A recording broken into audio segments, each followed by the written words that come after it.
आप आनंद नगर से चुनाव लड़ रहे हैं, तो इसके बारे में हमारे दर्शकों को क्या जानकारी देना चाहते हैं आप?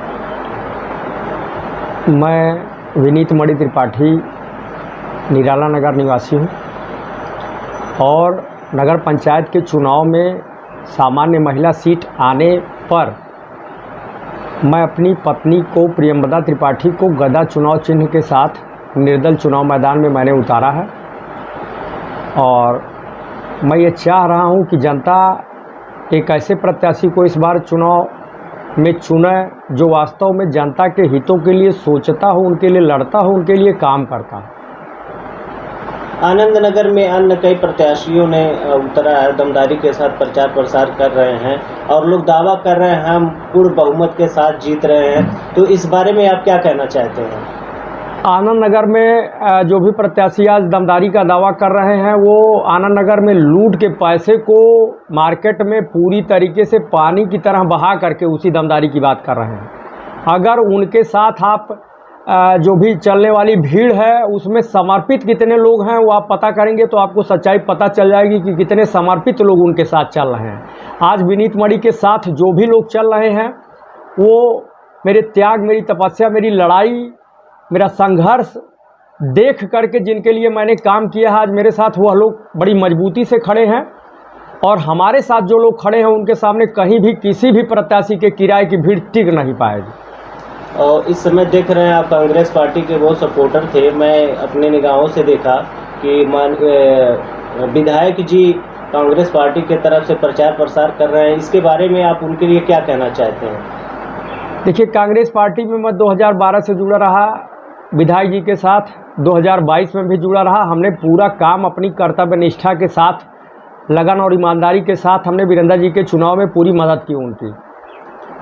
जब यहाँ जनरल महिला सीट आई तो मैंने अपने दावेदारी पेश की कि सर जनरल सीट है तो इस पर एक जनरल को आप चुनाव लड़ा दीजिए। उन्होंने कहा ठीक है विनीत बाबू, हम चुनाव लड़ाएंगे, अगर जनरल सीट है तो हम जनरल प्रत्याशी देंगे। उनके लगातार आश्वासन की वजह से हम लोग उनके विश्वास पर उनके साथ बने रहे। अगर पहले मुझे पता चल गया होता कि मुझे इस पार्टी से टिकट नहीं मिलेगा तो संभवतः मैं किसी और पार्टी का दामन थाम लेता। अब आज ये मेरी गलती है कि मैं विश्वास करके पछता रहा हूँ। खैर ठीक है, उन्होंने मुझे टिकट नहीं दिया तो मैं अपने ही निर्दल चुनाव लड़ने का हमने अपने को तय किया और मैं निर्दल चुनाव मैदान में हूँ। चुनाव के बाद फिर अगली रणनीति हमारे द्वारा तय सीट आई तो मैंने अपने दावेदारी पेश की कि सर जनरल सीट है तो इस पर एक जनरल को आप चुनाव लड़ा दीजिए। उन्होंने कहा ठीक है विनीत बाबू, हम चुनाव लड़ाएंगे, अगर जनरल सीट है तो हम जनरल प्रत्याशी देंगे। उनके लगातार आश्वासन की वजह से हम लोग उनके विश्वास पर उनके साथ बने रहे। अगर पहले मुझे पता चल गया होता कि मुझे इस पार्टी से टिकट नहीं मिलेगा तो संभवतः मैं किसी और पार्टी का दामन थाम लेता। अब आज ये मेरी गलती है कि मैं विश्वास करके पछता रहा हूँ। खैर ठीक है, उन्होंने मुझे टिकट नहीं दिया तो मैं अपने ही निर्दल चुनाव लड़ने का हमने अपने को तय किया और मैं निर्दल चुनाव मैदान में हूँ। चुनाव के बाद फिर अगली रणनीति हमारे द्वारा तय की जाएगी, मैं किस पार्टी में जाऊँगा या किस दल का समर्थन करूँगा।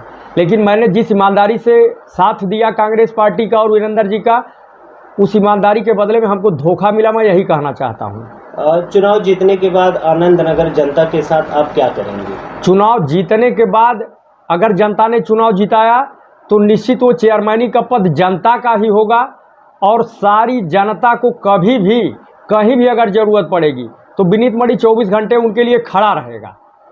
आज मैं देख रहा हूँ व्हाट्सएप के माध्यम से लोग पैर छू करके आशीर्वाद लेकर के जो बुजुर्ग महिलाएं हैं, जो बुजुर्ग लोग हैं, उनका आशीर्वाद ले रहे हैं। सोशल मीडिया के माध्यम से लोग बहुत तेज़ी से प्रचार प्रसार कर रहे हैं, इस मामले में आप क्या कहना चाहते हैं? यह देखिए, जो लोग भी आशीर्वाद ले रहे हैं मैं उनको कहना चाहूँगा कि आशीर्वाद लेना कोई बुरी चीज़ नहीं है और बड़े बुजुर्गों का आशीर्वाद वास्तव में अगर किसी को मिल जाए तो दुनिया की कोई ताकत उनको चुनाव हरा नहीं पाएगी। जो भी प्रत्याशी या जो भी है, मैं भी बड़े बुजुर्गों का आशीर्वाद ले रहा हूँ, सारे लोग ले रहे हैं, तो ये अच्छी चीज़ है, अच्छी परंपरा है।